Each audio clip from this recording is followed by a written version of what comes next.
Welcome to The Explainer. Tonight, we're tackling a question that, let's be honest, a lot of people are asking.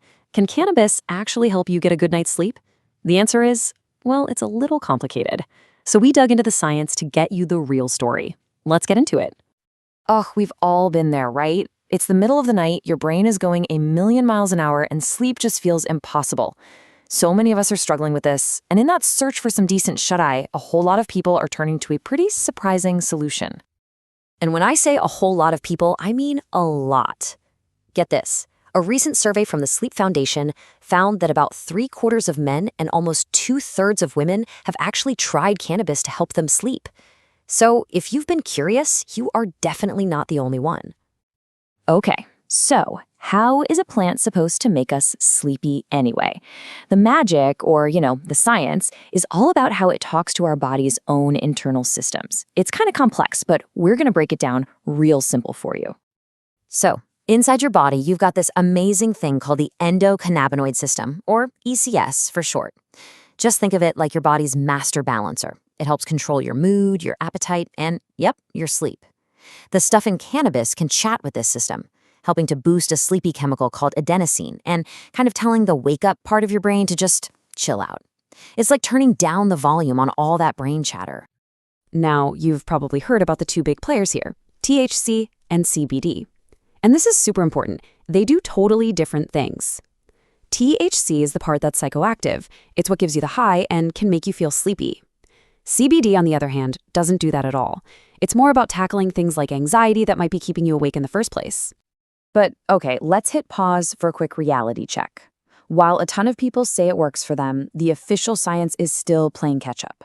As this quote from a big research paper points out, the evidence is pretty mixed right now. We're still waiting for those huge, long-term studies to give us the final word. So keeping that in mind, let's look at why so many people swear by it.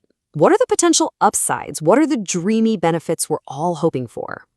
This is really one of the most fascinating parts. It seems like cannabis works best for folks whose sleep problems are actually a symptom of something else.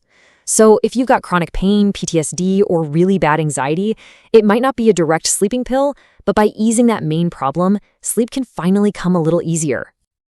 And wow, the results people report are pretty wild. In one review, a whopping 71% of patients who had insomnia said their sleep got way better. They fell asleep faster, they woke up less, and for many of them, it was a total game changer.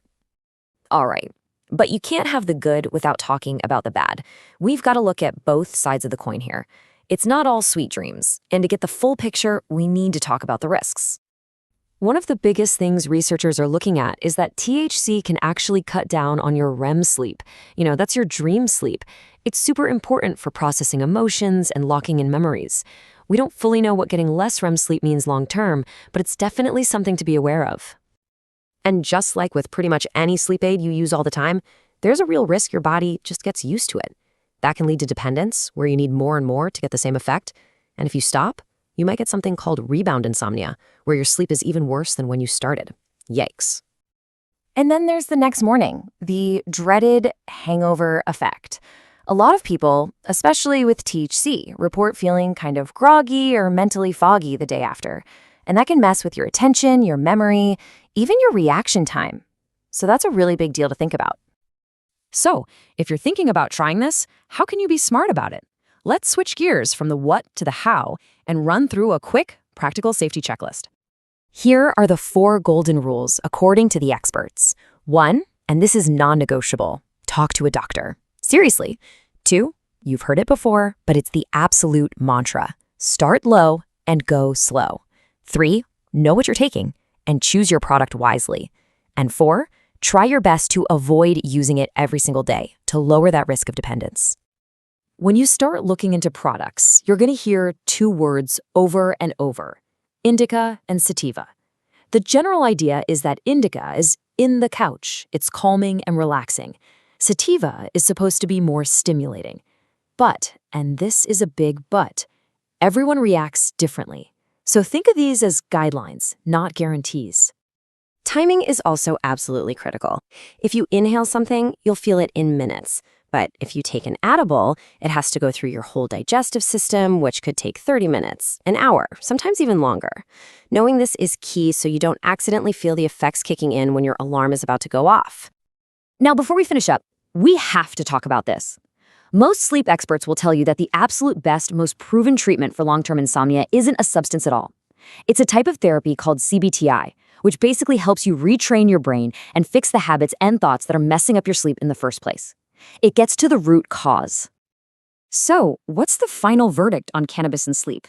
Honestly, this little phrase from a research paper just nails it perfectly. Promise, but not proof. There's real potential here, for sure, especially for certain people. But it's a complicated tool, not some simple one-size-fits-all cure.